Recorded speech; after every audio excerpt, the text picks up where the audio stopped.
رسول الله سلام عليك يا رفيع الشمس.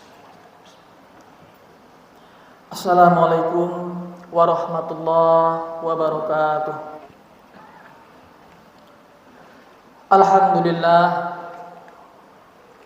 Alhamdulillahi rabbil alamin alladzi an'amana bi ni'matil imani wal islam.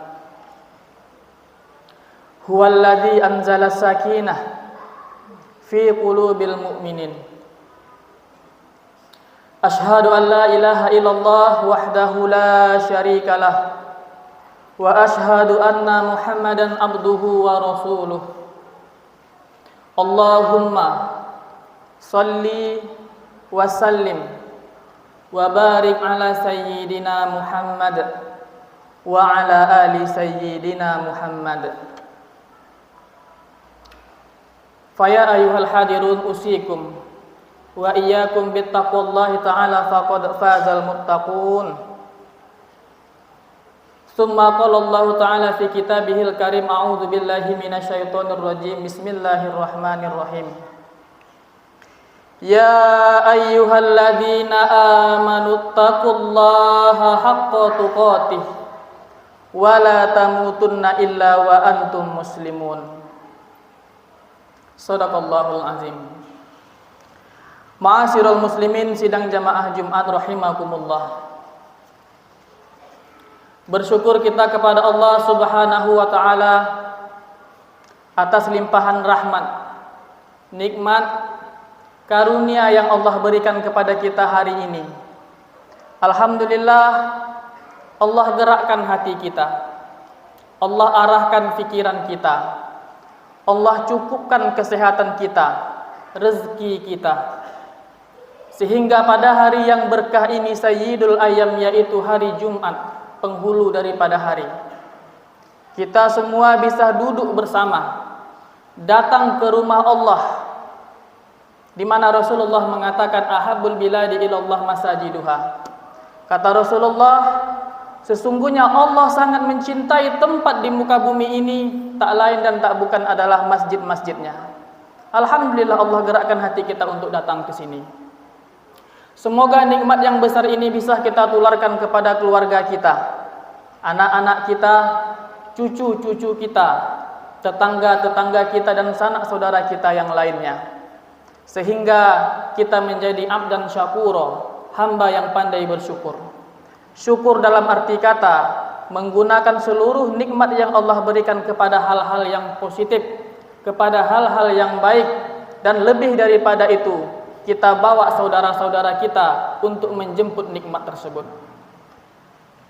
Salawat dan salam kita hadiahkan buat baginda Rasulullah sallallahu alaihi wasallam Muhammad, Rasul yang sampai hari ini, bahkan kiamat nanti pun, namanya akan selalu dikenang baik di antara kaum muslimin dan begitu juga pada orang-orang kafir.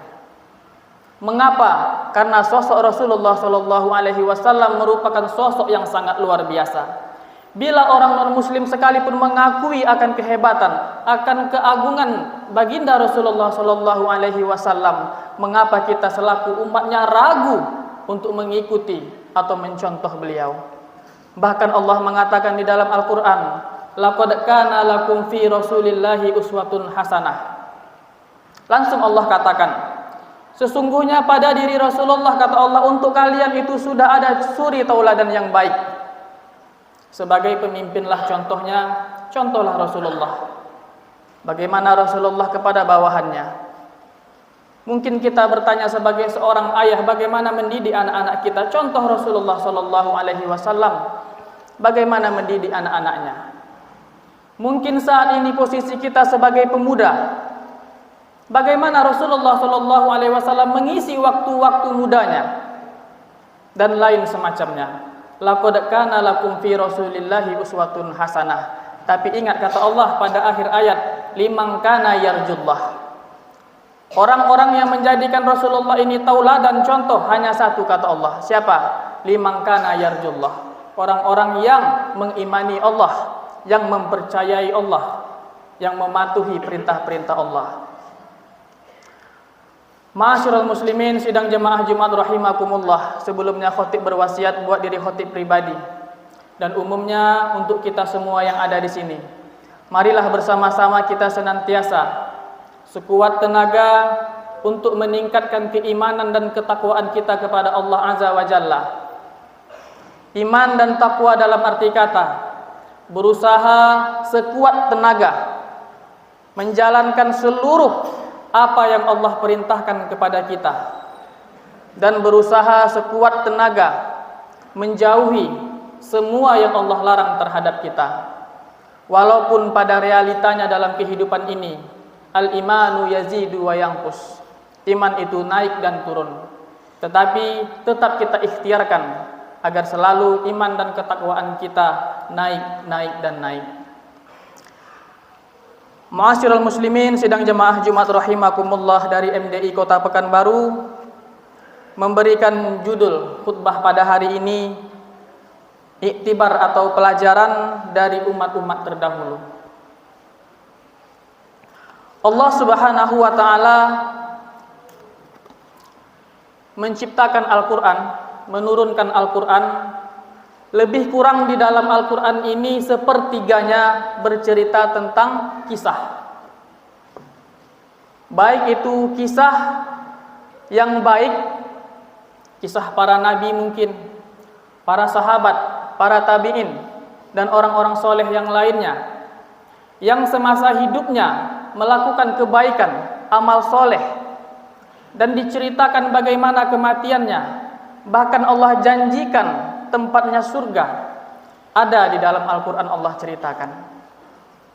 Lebih dari itu Allah juga menceritakan tentang keburukan-keburukan, manusia-manusia yang buruk, manusia-manusia yang jahat, manusia-manusia yang zalim, pemimpin-pemimpin yang zalim, dan lain sebagainya.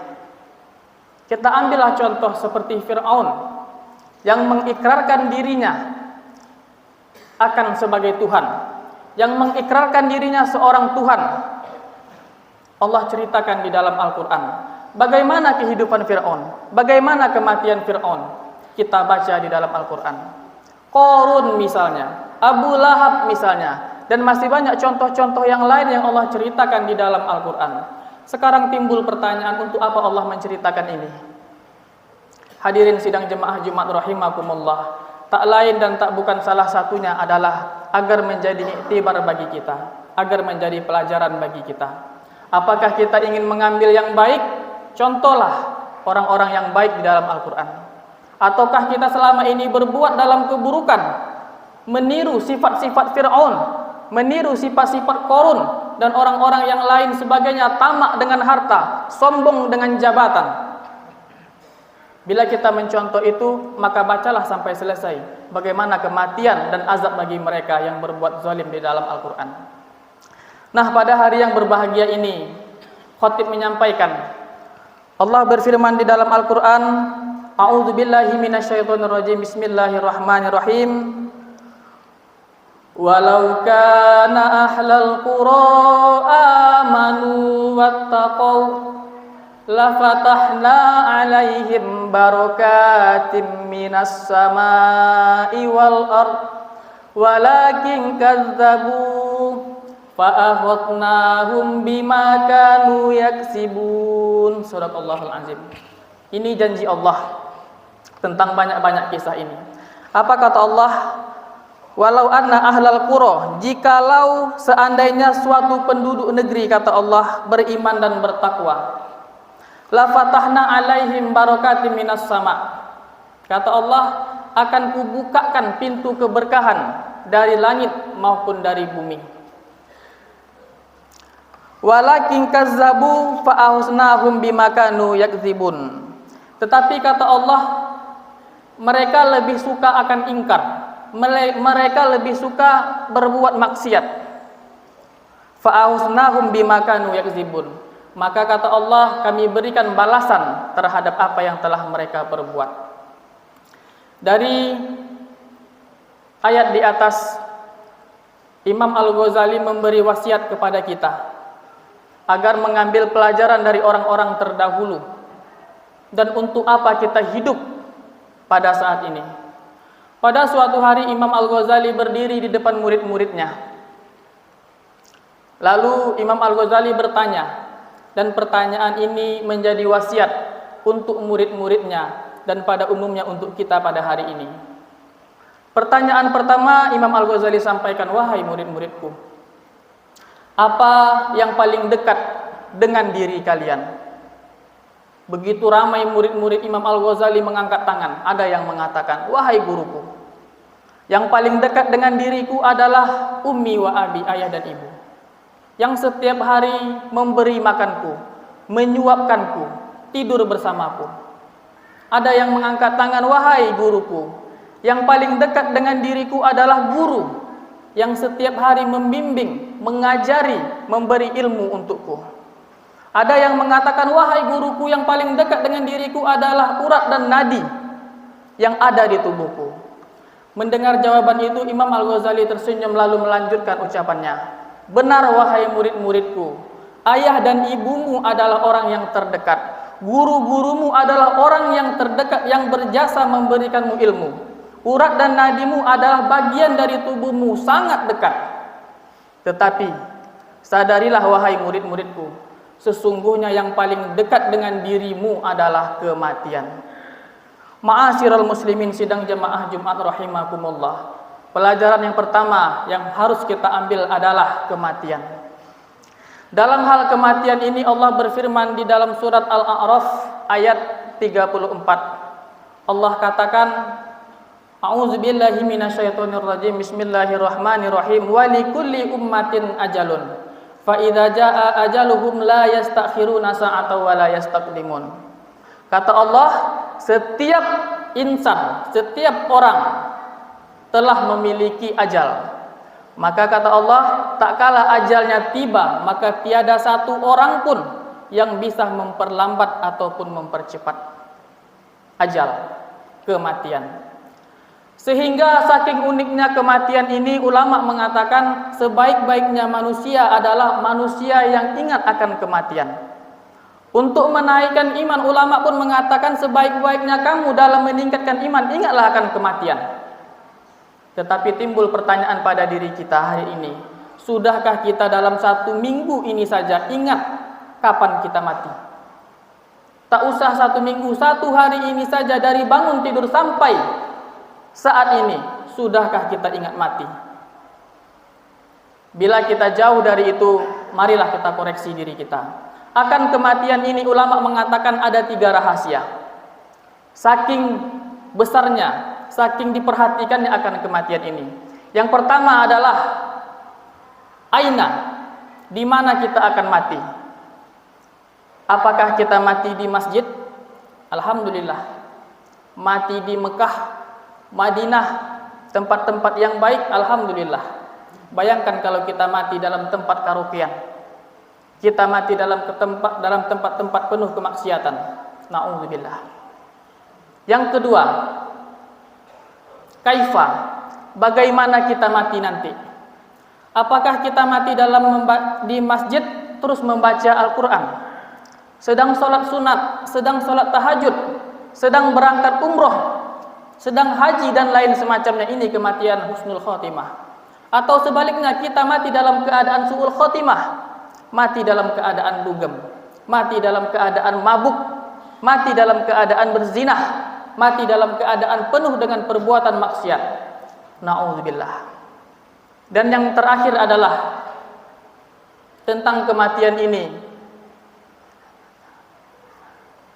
Kaifa, aina, mata, kapan kita akan mati? Apakah mati kita mungkin hari ini, atau pulang dari masjid ini, atau esok, 1 bulan, 1 tahun, kita tidak ada yang tahu. Karena 3 rahasia dari kematian ini, ulama memerintahkan kepada kita, ingatlah akan kematian. Karena sesungguhnya kematian ini adalah rahasia. Toh kita muda tidak menjamin umur kita lebih panjang. Bila Allah memanggil pulang dari masjid ini, ketabrak mati. Kita yang sakit tidak bisa Allah jamin hidup kita sebentar, bisa jadi panjang. maka berhati-hatilah dengan kematian. Terakhir pesan Imam Al-Ghazali, wahai murid-muridku, apa yang paling jauh darimu? Ada yang mengangkat tangan, wahai guruku, yang paling jauh dariku adalah matahari. Wahai guru-guruku, yang paling jauh dariku adalah bintang, bulan. Ada yang mengangkat tangan, Cina, negeri Cina, wahai guruku, yang paling jauh. Kemudian Imam Al-Ghazali melanjutkan, benar wahai murid-muridku, tetapi sadarilah yang paling jauh dari dirimu adalah waktu. Allah berfirman di dalam banyak surat di dalam Al-Quran, salah satunya adalah yang umum kita baca, anak-anak kita hafal. A'udzubillahi minasyaitonirrajim. Bismillahirrahmanirrahim. Wal 'ashr. Innal insana lafi khusr. Illal ladzina amanu wa 'amilus solihati wa tawassaw bil haqqi wa tawassaw bis sabr. Ini janji Allah. Demi waktu Allah bersumpah. Wa wa'dullah haq, janji Allah pasti. Innal insana lafi khusr. Sesungguhnya pada umumnya seluruh manusia berada dalam kerugian. Seluruh kita dalam kerugian. Tetapi kata Allah pada ayat berikutnya, illal ladzina amanu, kecuali amanu, yang pertama orang-orang yang beriman, percaya kepada Allah, kepada malaikat, kepada kitab, ingat akan kematian. Ini orang-orang yang beriman, mengasah imannya terus. Amanu wa amilus solihat, setelah ia beriman tidak cukup dengan sholat, tidak cukup dengan bacaan Al-Quran, tidak cukup. Apa? Amilus sholihat, buktikan kata Allah dengan perbuatan amal-amal soleh. Ajak saudara-saudara kita baca Al-Quran, didik anak-anak kita, sedekah untuk masjid dan lain semacamnya. Buktikan amilus sholihat, tidak cukup dengan sholat saja. Watawasau bil haq, kata Allah tidak cukup dengan amal soleh saja. Watawasau bil haq, ajak juga saudara-saudara kita untuk berbuat kebaikan. Hari ini kita bisa datang ke masjid, besok ajak tetangga. Hari ini kita bisa hafiz Quran, besok ajak tetangga. Hari ini anak kita masuk pesantren, pastikan besok anak tetangga juga masuk. Watawasau bil haq. Kemudian kata Allah, watawasau bis sabr. Dan saling bahu-membahulah kalian dalam kesabaran, saling kuat menguatkan. Ingat, al-imanu yazidu wa yanqus, iman itu naik dan turun. Tak kala kita melihat tetangga kita dia mulai malas sholatannya. Kenapa? Tak kala kita melihat saudara kita sakit, jenguk, saling kuat menguatkan. Ulama kita mengingatkan, domba serigala tidak akan menerkam domba yang lagi berkumpul dalam kerumunan. Kenapa? Karena dia kuat. Tetapi serigala hanya menerkam domba yang memisahkan diri. Tak kala kita jauh dari Allah, maka setan dekat dengan kita. Ketika kita dekat dengan Allah, artinya apa? Dekat dengan orang-orang yang dekat dengan Allah. Rajin ke masjid, berkumpul dengan orang-orang yang ramai di masjid, maka serigala tidak akan bisa menerkam domba yang berkumpul. Setan tidak akan mampu menggoda orang-orang yang berkumpul dengan hamba-hamba Allah. Ma'asyiral muslimin sidang jemaah Jumat rahimakumullah, itulah khutbah Jumat yang bisa khatib sampaikan. Semoga bisa bermanfaat bagi kita semua. Barakallahu li wa lakum fil Qur'anil Karim wa nafa'ni wa iyyakum minal ayati wa dzikril hakim wa taqabbala minni wa minkum tilawatahu innahu huwal ghafurur rahim.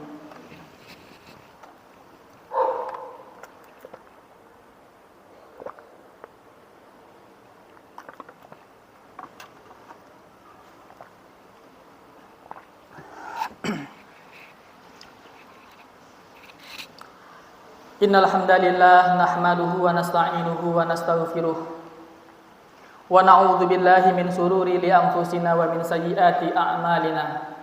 May yahdihillahu fala mudhillalah wa may yudlilhu fala hadiyalah. Allahumma shalli wa sallim wa barik ala sayyidina Muhammad wa ala ali sayyidina Muhammad.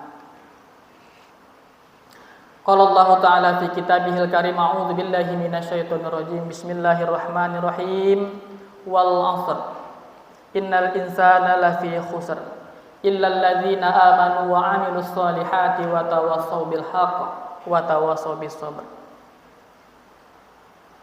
Detik berubah menjadi menit, berubah pula menjadi jam, berubah menjadi hari, berubah menjadi minggu, berubah menjadi bulan, berubah menjadi tahun. Tanpa kita sadari, dulu kita anak-anak, sekarang kita remaja, sekarang kita dewasa, sekarang kita sudah tumbuh uban berwarna putih. Sekarang kita tidak kuat lagi bungkuk, sholat pun harus pakai kursi sebagian dari saudara kita. Artinya apa? Waktu terus berjalan. Tetapi bagaimana dengan persiapan kita untuk menempuh hidup yang sebenarnya? Kematian merupakan hidup yang sebenarnya, merupakan hidup yang hakiki. Innallaha wa malaikatahu yusholluna 'alan nabiy ya ayyuhalladzina amanu shallu 'alaihi wa sallimu taslima. Allahumma shalli 'ala Muhammad wa 'ala ali Muhammad kama shallaita 'ala Ibrahim wa 'ala ali Ibrahim wa barik 'ala Muhammad wa 'ala ali Muhammad kama barakta 'ala Ibrahim wa 'ala ali Ibrahim fil 'alamin innaka Hamidum Majid. Allahumma ighfir lil muslimina wal muslimat wal mu'minina wal mu'minat al ahya'i minhum wal amwat bi rahmatika ya arhamar rahimin. Ya Allah, ya Rahman, ya Rahim, jadikanlah kami dan keluarga kami ya Allah keluarga yang dekat denganmu ya Allah. Jadikanlah kami dan keluarga kami ya Allah keluarga yang rindu cinta membaca Al-Quran ya Allah. Bimbinglah kami dan keluarga kami untuk selalu di agamamu ya Allah. Jadikanlah kami dan keluarga kami keluarga sakinah, mawaddah, warahmah. Amin ya rabbal alamin. Ya Allah, untuk saudara-saudari kami ya Allah yang berada di Palestina, yang berada di Gaza, di Masjidil Aqsa, hari ini mereka dimusuhi, dibunuh, diperkosa ya Allah oleh orang-orang yang benci kepada agamamu ya Allah. Hari ini kami mengangkat tangan kepadamu ya Allah, bantulah mereka ya Allah. Bagi mereka yang mati dalam membela agamamu ya Allah, jadikanlah mati mereka mati syahid. Dan bagi mereka ya Allah yang hidup dan hari ini masih berjuang ya Allah, berikanlah kekuatan kepadamu ya Allah. Kami yakin sesungguhnya kekuatanmu jauh lebih kuat daripada kekuatan orang-orang yang benci terhadap agamamu ya Allah. Rabbana taqabbal minna du'ana innaka antas samiul alim wa tub alaina innaka antat tawwabur rahim. Rabbana atina fid dunya hasanah wa fil akhirati hasanah wa qina adzabannar. Subhana rabbika rabbil izzati amma yasifun wa salamun alal mursalin walhamdulillahi rabbil alamin. Ibadallah, innallaha ya'muru bil adli wal ihsan wa ita'i dzil qurba wa yanha 'anil fahsya'i wal munkari wal baghi. Ya'izukum la'allakum tadhakkarun wa la dzikrullahi akbar. Aqim.